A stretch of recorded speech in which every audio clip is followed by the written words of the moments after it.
maraim-baovao fiombonam-bavaka anomboana ny tontolo andro miaraka amin'ny tompo isan'andro amin'ny enora sasany maraina ao amin'ny FJKM misotro fitiavana.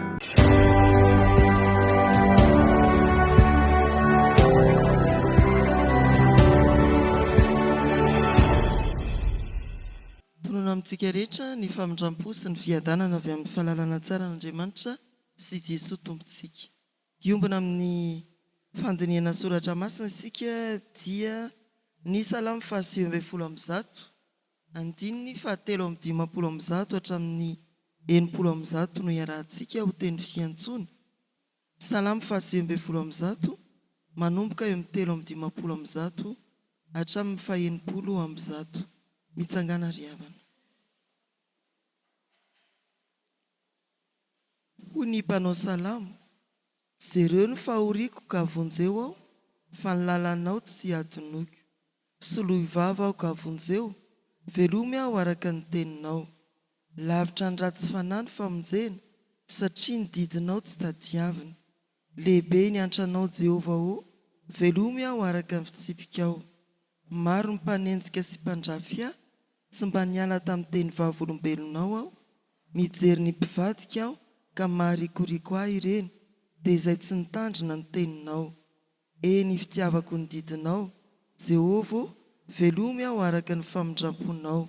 Fahamarinana no totalikevitry ny teninao, ary mandrakizay ny fitsipika ao marina rehetra. Amen. Tompo amin'ny fofen'ny fifaliana tokoa no iaonanay aminao eto an-tranonao. Ianao izay efa niantso anay tamin'ny anaranay tsiraray avy. Ianao izay nitantana anay tamin'ny tanakavana ny fahamarinanao. Ianao izay mbola mahatanteraka ny teninao. Raha misy rohona telo mivory amin'ny anarako, dia ao afovoany aho. Indreto ary izahay, eto afovoanay ianao ary mandinika anay tsiraray avy. Mahita ny momba anay, menatra izahay, fa tsy mila lazaina akory ny momba anay, efa fantatrao. Mibebaka izahay tompo, miaiky ny fahadisoana, ary manatona anao amin'ny alalan'i Jesosy Kristy mba ho hamarinanao indray. Eto koa no angatahanay ny fanahy masina, hitarika anay amin'izay rehetra ataonay, ary mba ho voninahitra ao izany. Mangataka ny fanahinao masina, hombanay amin'ny famakiana ny soratra masina, amin'ny fiarahamandinika ny amin'izany. Amin'ny anaran'i Jesosy, amen. Korintianina 2:17 andininy 5 hatramin'ny 10. Korintianina 2:17 andininy 5 hatramin'ny 10. Vakiana amin'ny anaran'ny tompo izany. Dinio ny tenanareo, na mitoetra amin'ny finoana ianareo na tsy, izao toetra ny tenanareo. Moa tsy fantatrareo va ny amin'ny tenanareo, fa ao anatinareo Jesosy Kristy raha tsy olona nolavina ianareo, nefa manantena aho fa ho fantatrareo fa izahay dia tsy olona nolavina. Ary mangataka amin'Andriamanitra izahay mba tsy hanao izay ratsy ianareo, ary tsy nihisehonay olona voazatoetra nefa, fa mba hanaovanareo izay tsara, na dia ho toy ny olona nolavina azy izahay. Fa tsy mahavita na inona hanohitra ny marina izahay, fa ampandroso ny marina kosa. Fa faly izahay, raha malemy izahay, fa ianareo no mahery, ary izao no angatahinay, dia ny fanatanterahana anareo. Izany no anoratako izany zavatra izany, raha tsy eo aminareo aho, fandrao rehefa tonga aho, dia anao izay mafy araka ny hery izay omeny tompo aho, ho fananganana fa tsy ho fandravana. Amen.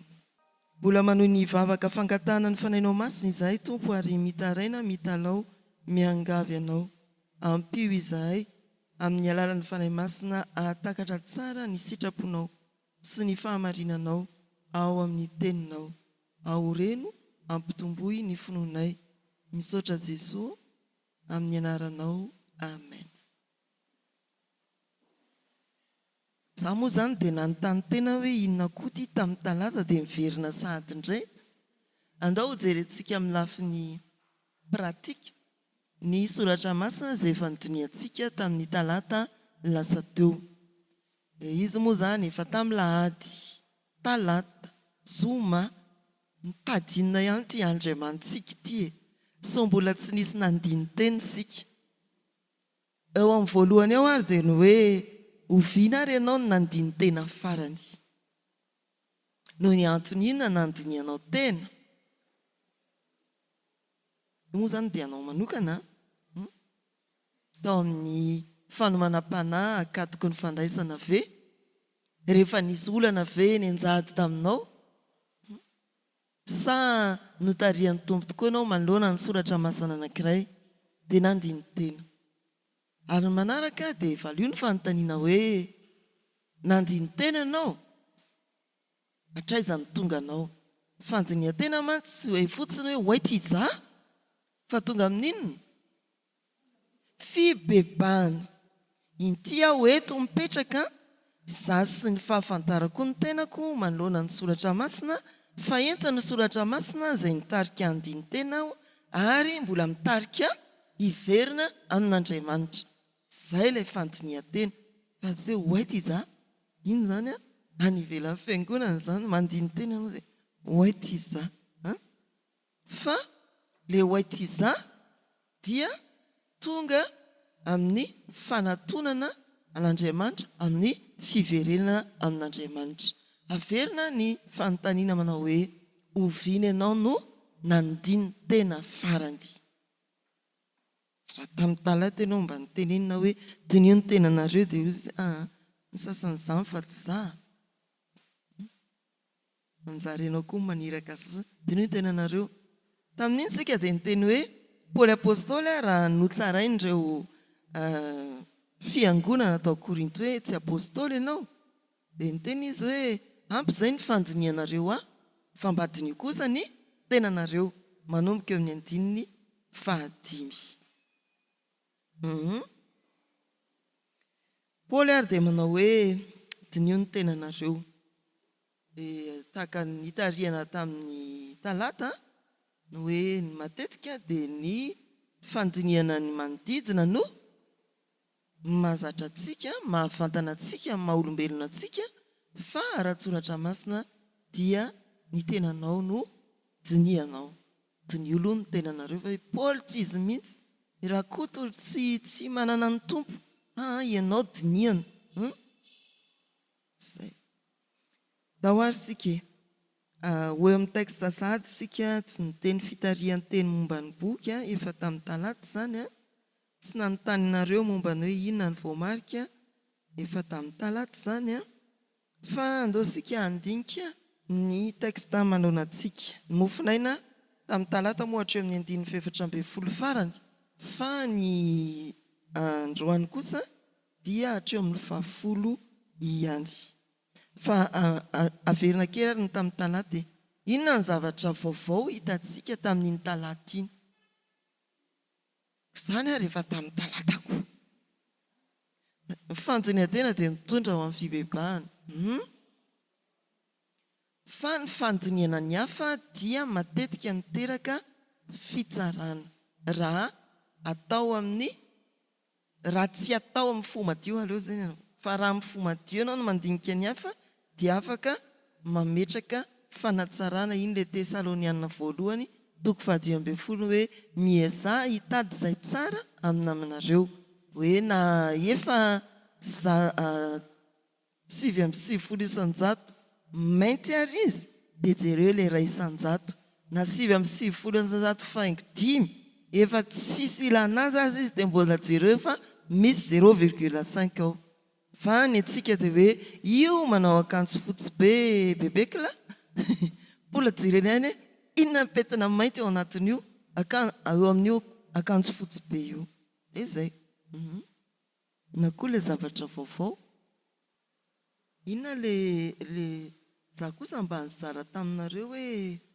hoe ny fitaizana dia inona zavakanto tahaka ny hoe fakofakon-drofy tonga harona tsara tare lafo vidy tahaka ny hoe io misy ravindava dia potipotehanao tonga kanto tsara tare lafo vidy nanefy olona tahaka aniza ianao raha nitarika teo amin'ny fiangonana na nitarika teo amin'ny sampana na nitarika teo amin'ny ankonanao na teo amin'ny sekoly izay nampianaranao tak'izany ny fitaizana zany dia tsy fandravana fa fananganana tsy nijanona eo amin'ny hoe nanetinety sy nitetetika lamba fotsiny ny mpanjaitra fa nanambatra dia nanangana akanjo avy amin'ny ravindamba potipotika izay ilay fitaizana daontsika eo amin'ny texte dia mampiaritsika izy io ina andikany hoe dinio ny tenanareo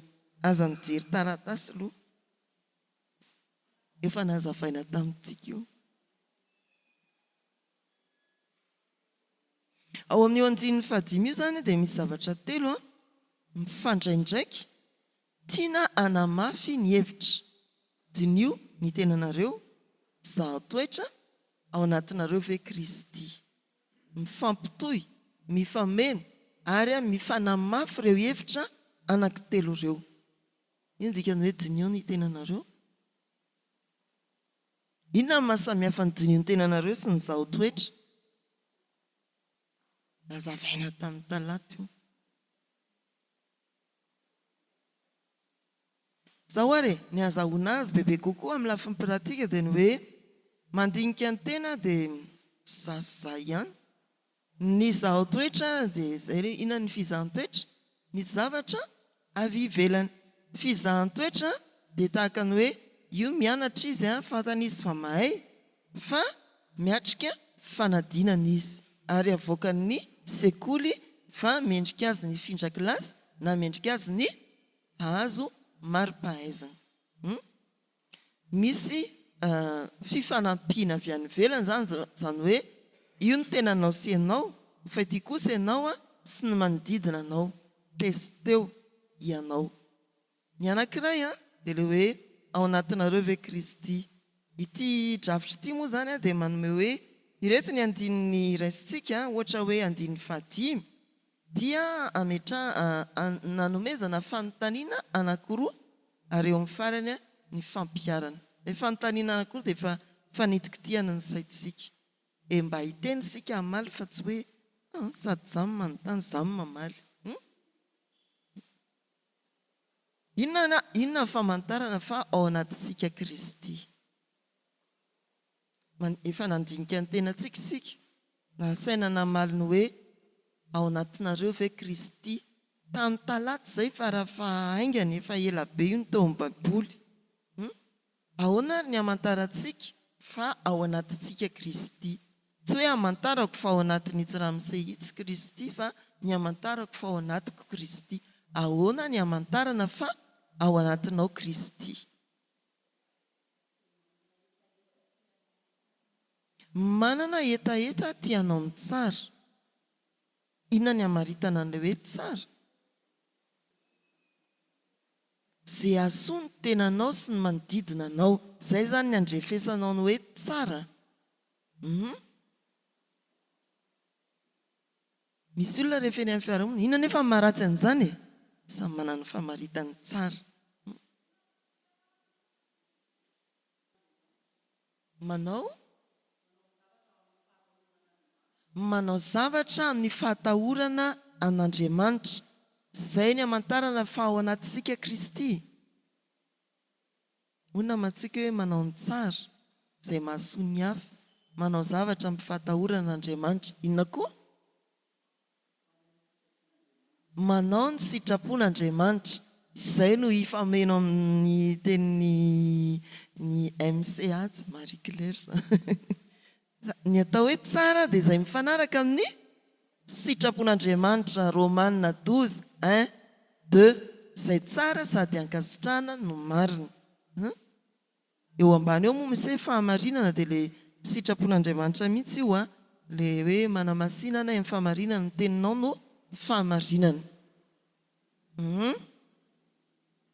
aza mijery taratasy tonga dia manjary tsy miresaka tsika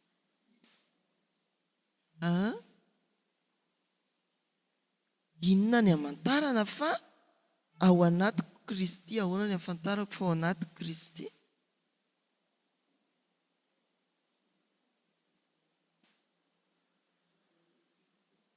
tsy manao zay tiako tsony aho fa zay tiany iny le Galatiana 2:20 izay ivelomako ankehitriny dia ivelomako tsy ivelomako amin'o fa ivelomako araka ny Kristy Jesoa.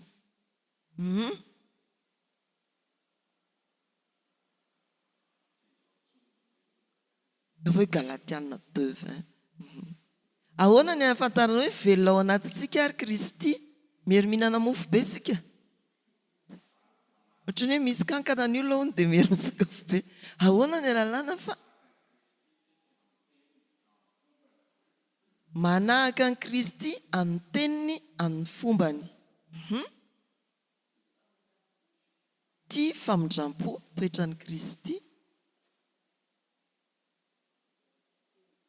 manetry tena toetran'ny Kristy.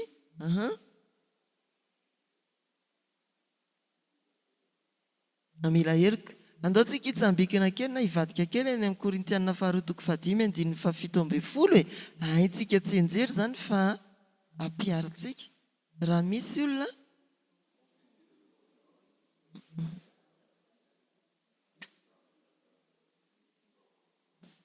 raha ao anatin'ny olona Kristy dia olom-baovao izy. Ataoko an'izay indray zany le izy eo aminatin'ny taratasy. Asaiko mijery taratasy indray nareo. Misy fanoharana ny amin'ny hoe trano haolo sy vy sy afo mba azotsika tsara ny hoe ahoana moa zany hoe ao anatiko Kristy dia azontsika saintsaina ny trano anankiray tsara tarehy ivelany izy fa tsisy nipetraka ela. Rehefa tonga ny tompo-trano novoainy ny varavarana niditra izy ary novoainy ny varavarakely tonga ny fahazavana hoaiza ny tranokaly, hoaiza ny bobongolo hoaiza ny tranombolavo sisa sy ny sisa ka dratraka moa dia efa tsy lazaina tsony. Inona ny ataon'ny tompo-trano? Naninona? Nanadio izy, napirina izy dia lasa naninona ilay trano? Tsy nivelany antsony ny tsara fa ny tao anatiny koa dia niova lasa nadio misy endrika. Tahak'izay rehefa hoe ao anatintsika Kristy teo aloha tsisy Kristy tao anatin'ny olona anankiray. Rehefa niditra teo amin'ny fiainan'ny Kristy zany hoe nandray ny Jesoa izy dia naninona? Niova ny fiainany. Tsy miara-miazakazaka amin'ny olona amin'ny fanao tsy mahasoa intsony izy. Tsy miara-miazakazaka amin'ny olona oeraoera tsy manetry teny izy tsy amin'izany oeraoera zany intsony ny fiainany, tsy amin'izany amboambo zany intsony fa olona manetry teny. Zay le hoe mitoetra ny Kristy, velona ao anaty Kristy, ato anaty Kristy manana ny toetran'ny Kristy. Mieritreritra ny asony hafa toetran'ny Kristy koa zany miaina ny sitrapon'Andriamanitra, matahotra an'Andriamanitra. Zany hoe raha fitinina ny ahafantarana fa ao anatiko na ao anatin'ny olona anankiray Kristy dia izy tsy ohatry ny taloha intsony. Tsy ohatry ny taloha nanana toetra mifanohitra amin'ny sitrapon'Andriamanitra fa manjary manaraka ny sitrapon'Andriamanitra ny fiainany dia hiaina araka ny sitrapon'Andriamanitra, mitahotra an'Andriamanitra mandrakariva izy. Zay iny fiovana toetra, fitiavana ny ten'Andriamanitra, fankahalana ny ota. Inona ary ny zavatra tokony hahitsy eo amin'ny fiainanao manomboka amin'ity andro anio ity? Ao anatinao Kristy, miorina amin'ny finoana ianao, efa nizaha toetra ny tenanao ianao, mahita ve ianao zavatra iainanao na toe-piainana na zatranao teo aloha tokony hovaina vokatry ny tenin'Andriamanitra, ny fahamarinana ka androsoana amin'ny fanatonana amin'ny fibebahana mba hiovanao araka ny soratra masina. Mila eritreretina zany raha tsy zany matiantoka foana ianao ny fomaraina sy nanao meleta amin'ny fiara. Tonga eto ianao, dinio ny tenanareo, lakolosy voalohany lahady, lakolosy faharoa talata, lakolosy fahatelo zoma, mbola hidontsana eo ihany ianao. Hoe anareo mandinika mandiny tena ozy izy ny fifoaza zay dia avadiky le devolo iny hoe avadiky le demoniaka iny hoe karaha ianao zafady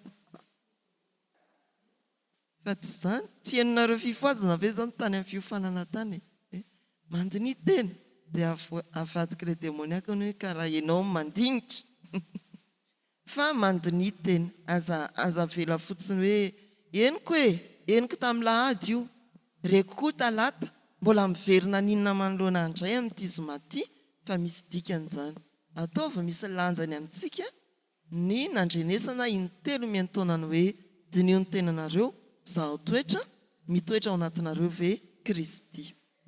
Mandrosika eo amin'ny andiny ny fahaenina hatramin'ny fahavalo. Ny fahamarinana no tokony anjaka. Ndao hoe raha antsika mamaky vetivety 4 hatramin'ny 8 amin'ny anaran'ny Tompo.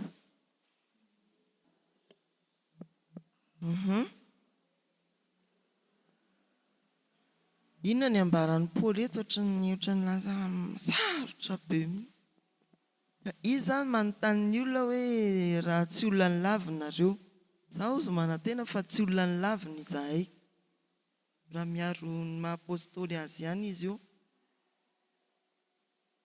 Zava-dehibe amin'ny Paoly moa zany atao amin'ity andininy fahaenina hatramin'ny fahavalo ity dia hoe ny fahamarinana, ny falajana, ny fahamarinana. Ilay fahamarinana eto dia ny voalaza ny tenin'Andriamanitra. Ilay araka ny tenin'Andriamanitra. Izay izy razoina any amin'ny teny iangana.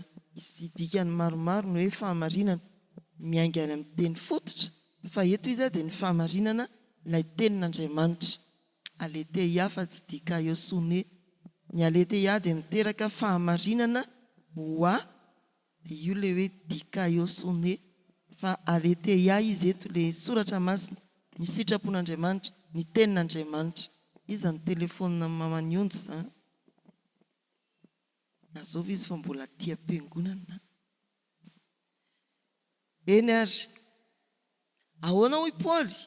Zaho izy tsy mahavita manohitra ny fahamarinana. Satria nahoana? Satria ilay fahamarinana izay neto ny tenin'Andriamanitra. Mahafinaritra amin'ny fitondram-piangonana ry havana. Mihoatra amin'ny fitondrana eny anivon'ny fiarahamonina.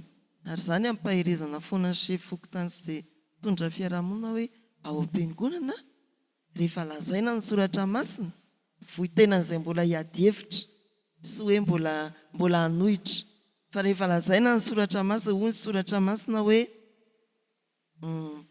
mivavao an'izay manenjika anareo dia raha misy andahany izany dia mediva amin'Andriamanitra ho fa izay ny tenin'Andriamanitra. Manaiky ianao, aleloia, tsy manaiky ianao mivavaka ao anao fa tsy manaiky ianao tsara fa tsy edikevitra io, tsy afaka hanohitra fahamarinana ianao, tsy afaka hanohitra an'izany ianao. Azany dia ianarantsika ao amin'ny Paoly hoe raha aza mianakendry manohitra ny tenin'Andriamanitra, ny fahamarinana ny tenin'Andriamanitra.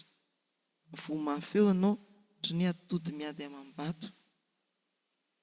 Na inona fanompoana ataontsika eo amin'ny sahan'Andriamanitra aoka tsy fanohitra amin'ny tenin'Andriamanitra izany. Ny faharoa, inona ny loza mety hitranga rehefa tsy hajaina ny fahamarinana ao amin'ny fiangonana, rehefa tsy hajaina ny tenin'Andriamanitra. Sa tsy ianao hoe rehefa tsy kalvinista tsika. Inona mitranga raha toa ka tsy hajaina ny soratra masina ao amin'ny fiangonana, manomboka amin'ny tenan'ny olona anankiray izay atao hoe fiangonana izany, ny olona antsoin'Andriamanitra. Rehefa za tsy manaja ny fahamarinana ny tenin'Andriamanitra, inona ny vokadrany eo amin'ny fiainako? Raha ny fiangonam-be notariana tsy hanaraka ny sitrapon'Andriamanitra, ny fahamarinana ny tenin'Andriamanitra, inona ny vokatra izay?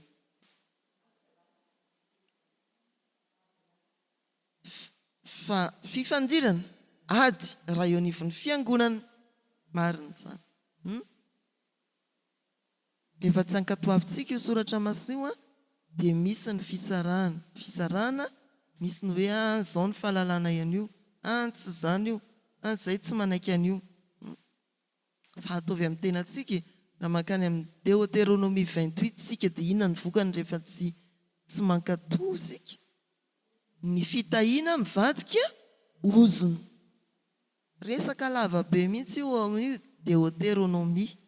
Tena hoe teolojian'ny testamenta taloha fa mampandiny tena antsika tokoa ny hoe rehefa tsy voaja ny fahamarinana, rehefa tsy arahako ny sitrapon'Andriamanitra eo amin'ny fiainako ary tsy tsariako amin'izany koa ny ankonako na ny sampana iadidiko na ny fiangonana izay ananako anjara fanompoana, dia misy loza miatra.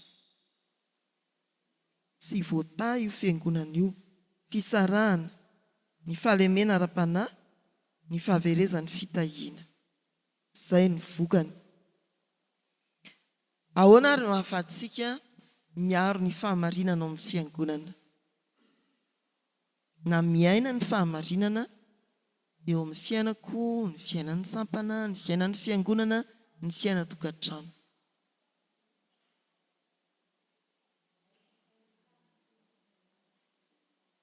Ahoana?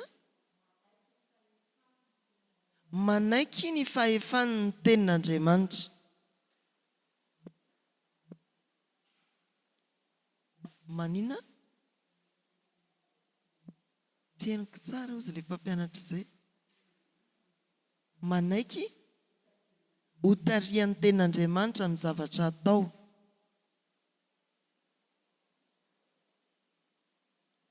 Amin'izany valitenitsika izany dia ohatrany hoe efa fantatsika ny tenin'Andriamanitra. Fa ny fiarovana ny fahamarinana dia ny famakiana, ny fandiniana, ny fianarana ny tenin'Andriamanitra aloha. Fa tsy afaka handeha araka ny tenin'Andriamanitra sika na iaina araka ny tenin'Andriamanitra raha tsy fantatsika aloha ny tenin'Andriamanitra. Mba hiarovana ny fahamarinana izany dia vakio alalino hianaro ny tenin'Andriamanitra, ilay fahamarinana. Mba tsy ingeny na voan'ny zanak'olombelona amin'ny Genesisy 3 fantany eo fotsiny ilay soratra masina. Ka rehefa niditra ny devoly, niditra Satana hoe tsy izany nge dia roboka atao raha vehivavy satria tsy nianatra sekoly alahady. Tsy izany akory ilay soratra masina. Enokeniny fotsiny. Tsy ny Genesisy 3:2-7 naveriny Satana fa ny tena mifamadika amin'iny ohatry mitovitovy fotsiny. Dia ohatran'izay tsika mandrak'androany. Donc aloha jerentsika izay mahafinaritra mihitsy izy io rehefa mampianatra katekomena moa izany amin'ny lesona hoe fahalavona dia tokony hiratra mihitsy ny masontsika fiangonana. Ay moa izany tokoa ny ilana ny fianarana soratra masina sy ny fiainana soratra masina. Gamby izy miteny hoe efa voaendy ilay atody roneny fa izy ianao. Izay ny dikan'ilay telefona. Eny ary, andaoka jerentsika izao andeha ny lehilahy rehetra hamaky ny Genesisy 2:16-17 dia ny vehivavy rehetra hamaky ny Genesisy 3:1-3. Ndao ary ianareo lehilahy rehetra amin'ny anaran'ny Tompo.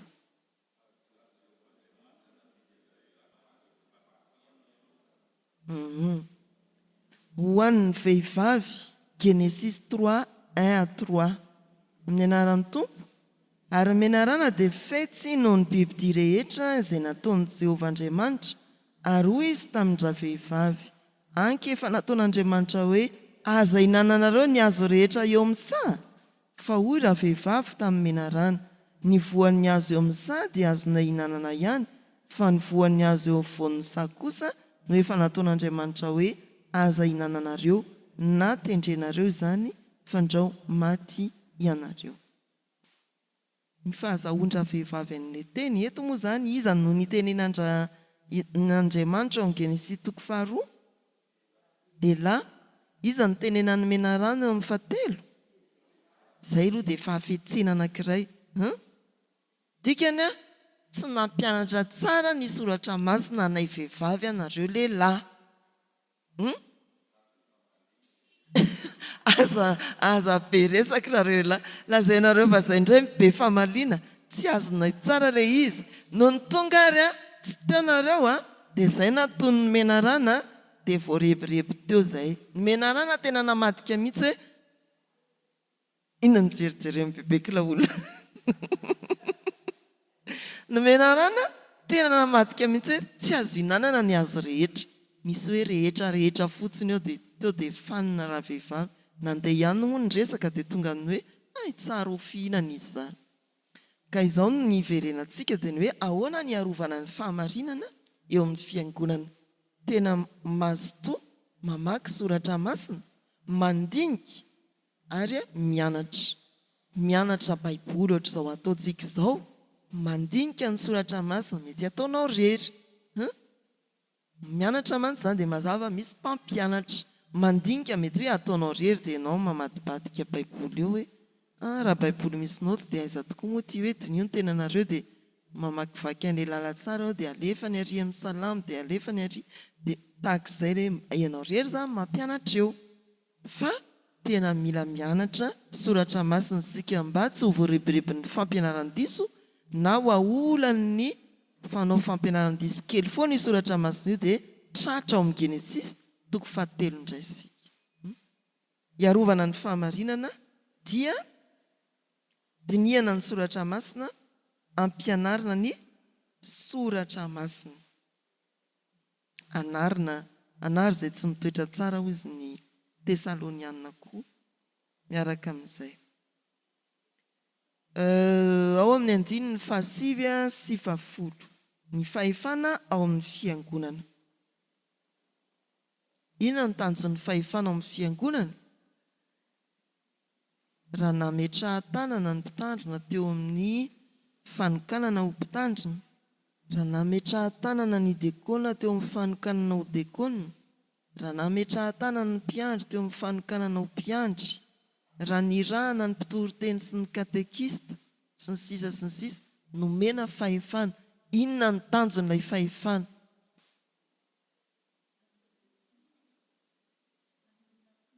hanorenana finoana ho an'ny hafa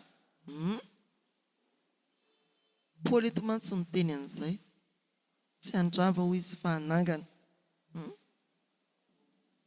hitarika olona ho an'ny tompo hananganana finoana matanjaka mahita vokatra amin'izany ve atomboko amin'ny tenanao ianao ihany tsinona manana fahefana amin'ny tenanao ny ankonanao ny sampana entinao ny fiangonana tandremanao na hanananao anjara fanompona tena voatsangana ho fiangonana ao amin'ny fahamarinana ve ny fiangonana tena voatsangana ho fiangonana araka an'Andriamanitra ve ny fiangonana tena voatsangana ho fiangonana matanjaka amin'ny finoana ve ny fiangonana hitanao ve zany eo amin'ny tenanao hitanao ve zany eo amin'ny tokantranonao hitanao ve zany eo amin'izay andraikitra ijoroanao mitombo amin'ny finoana ve ny fiangonana izao fotoan'izao dia tokony handiniantsika ny fiainan'ny fiangonana ohatra ny hoe misy vanim-potoana ny mpivavaka dia midina misy izy miakatra maninona ary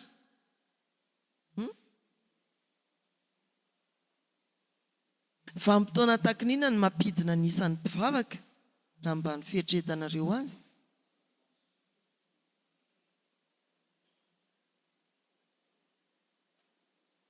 aza mipetsopetsony eo fotsiny ohatra ny iana fa rehefa misy zavatra mahazo azy amin'ny fiainany mahazo azy ahoana moa ohatra hoe fahoriana ohatra hoe fizahan-toetra ohatra hoe fahavoazana mafy dia maninona izy dia tsy mivavaka izy nefa tena mifanohitra amin'izany arakaraka ny aran'ny zavatra mafy amintsika ny tokony anatonantsika ny tompo fa tena marina ny filazan'ny iray aman-drenitsika hoe rehefa misy zavatra mafy midona dia mampidina ny fanolorantena ny fiangonana izay naiza fiangonana ao anatiny atao hoe maintsoahatra dia midina ny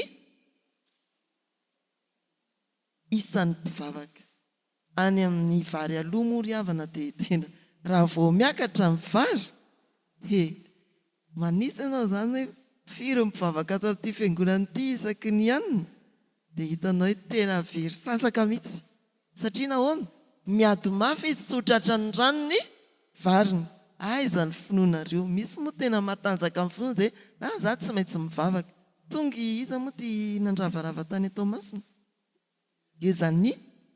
tonga ezany tonga dia mikoropaka daholo ny mpamboly vary rehetra lasa tsy mivavaka izy fa mafy ny adiny alaina aloha mivary fa maty eo io tak'izay fa ao anatin'ny tontolo mihitsy io famafisan'ny fiainana miainga any ambany vohatra io dia misy akony aty andreny vohitra ohatra lo daholo ny anana hatramin'ny karaoty amin'izao mialafo dia mialafo ny dikany miamafy ny fiainako ao an-tranao sy ny fiainanao ny vary aloha izao isaoran'Andriamanitra fa midina dia midina hita tena nisy fidinany fa tahak'izay mafy dia mafy ny fiainana eny amin'ny fiarahamonina voadona mafy ny finoan'ny kristianina midina ny tsy ataoko hoe fahazotoana fa fahafahany mivavaka mba hanalefahako an'le trangan-javatra dia tahak'izay ry havana ary mila mandinika an'izany sika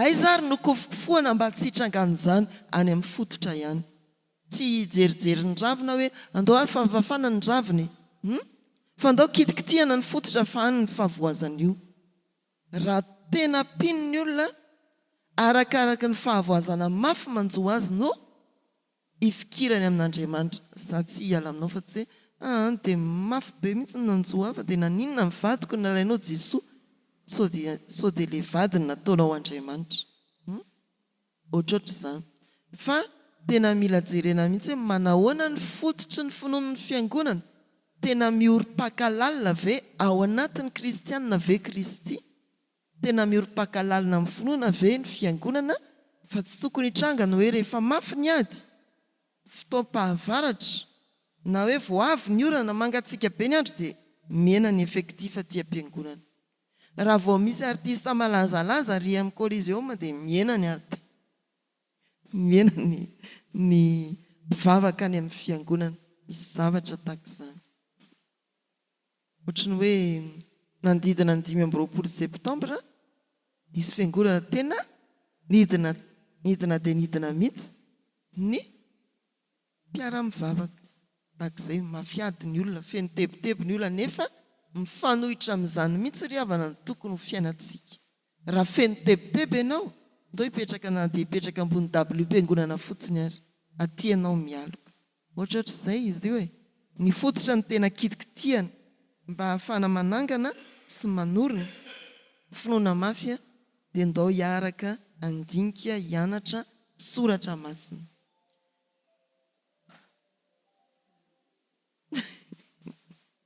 ataovy mivibra izy farany asika fa tsy hisangotsony inona ny loza raha ohatra ampiasaina amin'ny fomba diso ny fahefana io dia mitranga amin'ny fiainam-piangonana ry havana ny fahefana ny mpitondra fivavahana ny fahefanao atokantrano ny fahefan'ny mpitondra eny amin'ny fiarahamonina ampiasaina amin'ny fomba diso ary izao soratra masina izao moa dia Paoly no milaza mampiasa ny fahefana manangana izy fa tsy mandrava raha ampiasaina amin'ny fomba diso ny fahefana dia inona ny loza amin'ny tatao inona ny loza miatra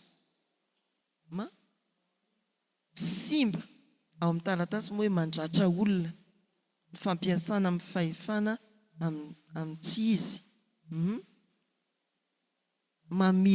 mamily lalana olona ny fampiasana ny fahefana amin'ny tsy izy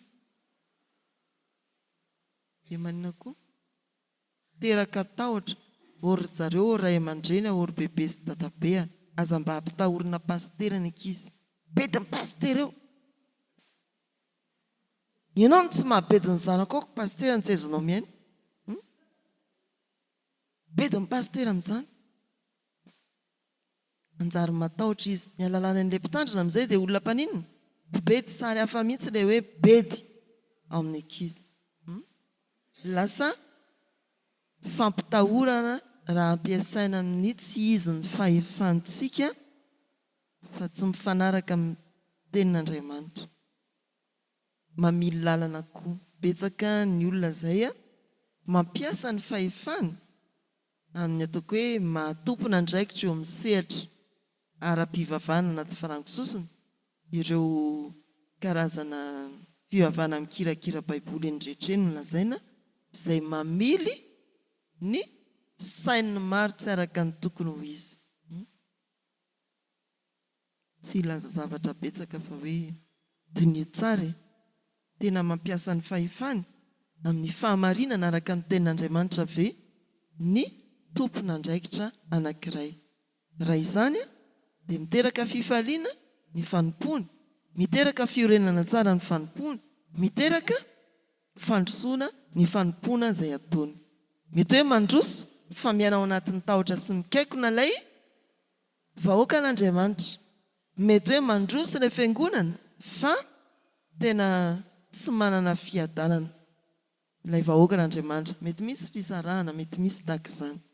Ho antsika tompon'andraikitra eo anivon'ny fiangonana, dia koa ianao na loha olona ianao na tompon'andraikitra ny sampana ianao, dia jereo tsara ny hoe mandeha amin'ny fahamarinana. Dinio koa ny fiainan'ny fiangonana mandeha amin'ny fahamarinana ve?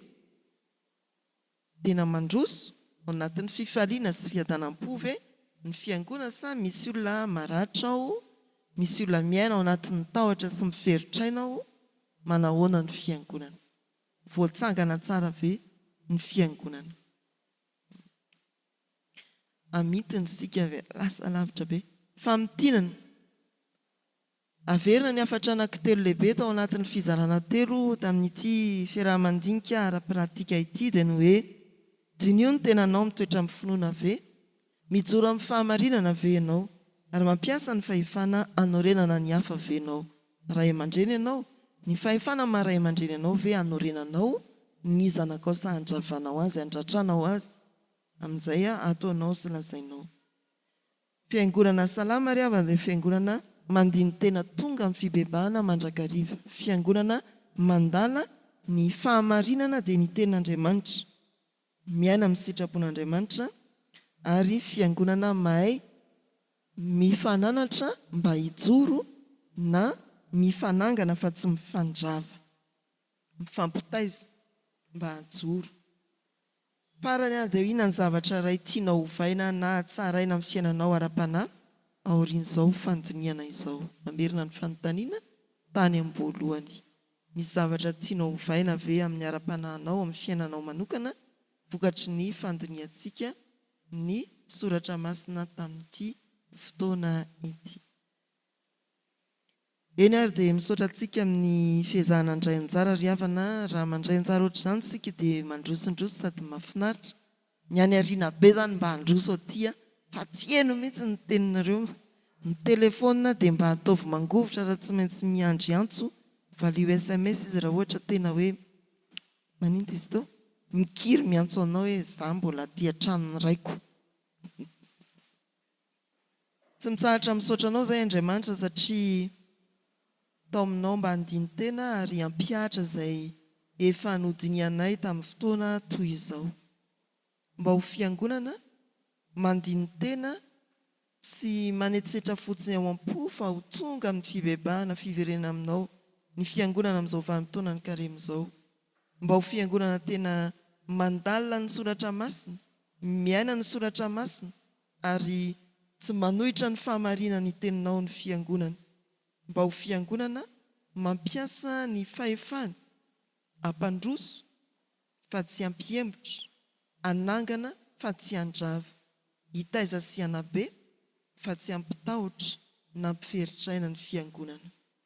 Misaotra anao noho ny fisian'ireo tompon'andraikitra samihafa eo anivon'ny fiangonana, mpitondra fivavahana na laika, apetraka eo ambany fitarihan'ny fanainao masina, ilay tompony fahefana rehetra izy ireny, mba hanangana fa tsy handrava, hanome endrika tsara ny fiangonana, ary azoto hikarakara ny fiangonana toy ny azo, miorina tsara any amin'ny fotony, ary velona tsara ao aminao Jesosy Kristy. Jereo ny firenenay, azadonona ny manampy anay amin'ny asa aman-draharaha amin'ity tontolo andro ity, vangio ireo marary naiza naiza izy ireny misy amin'ireny fianakaviana akaiky, mitsy tsy fantatray akory fa fantatrao sady hitanao Andriamanitra ny fanahintainany. Ampio ireo manana olana mba hajoro sy hatsangana amin'ny hery sy ny fahasoavanao. Zareo ny manam-pahoriana hamangy ianao, ampionina sy hampahery. Anisan'izany ny mpianakaviana eto amin'ity fitandremana ity. Ianao tsy hanadino ny hijery manokana ny fiainanay ara-panahy, ara-pahasalamana, ara-ankonana, ary tsarovy amin'ny fahasoavanao. Ireo ankonanay feny an-dalana amin'ny asa na ifany amin'ny toeram-piasany na lavitra izy ireny na akaiky anay. Amin'ny anaran'i Jesosy ilay nampianatra anay hivavaka hoe: Rainay izay ny an-danitra, ho amasinina anie ny anaranao, ho tonga anie ny fanjakanao, atao anie ny sitraponao ety an-tany ho tahaka ny eny an-danitra. Meo anay anio ny hanina sahaza ao anay, ary mamelany heloka tahaka ny namelanay izay meloka taminay. Aza nitondra anay amin'ny fakapanahy, manafahanay amin'ny ratsy, anao ny fanjakana sy ny hery ary ny voninahitra mandrakizay. Amen. Raisoary ny tsodrano izay tonoana sy atolotra amin'ny anaran'ny Tompo. Ny fiadalan'Andriamanitra izay mihoatra ny fahalalana rehetra, hiaro ny tenanareo sy ny anareo ary ny fanahinareo, ho tanteraka tsy hanatsiny amin'ny fiavian'i Jesosy Kristy Tompontsika.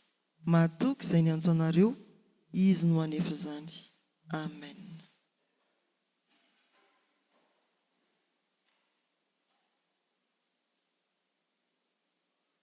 Ho an'Andriamanitra irery aniny ny voninahitra, amin'ny anaran'ny Ray sy ny Zanaka ary ny fanahy masina.